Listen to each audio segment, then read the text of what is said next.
Ibibigay raw ni Pangulong Rodrigo Duterte ang anumang kakailanganin ng mga sundalo na nakikipaglaban ngayon sa mga terorista.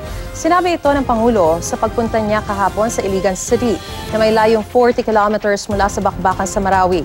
Bilang suporta sa mga sundalo, handa raw ibigay ng gobyerno ang mga armas, pangangailangang medikal, maging ang presidential plane na magagamit para mailikas ang mga sugatang sundalo at pulis. Sinabi rin ng Pangulo na nasa bansa na ang ISIS, pero kumpiyansa raw siya na walang dahilan para matalo ang ating militar sa mga terorista.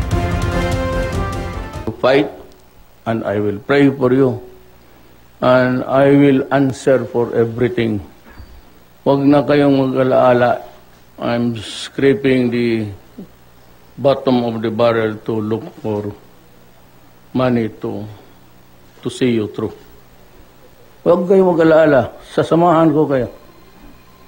I will, if you go down, I go down.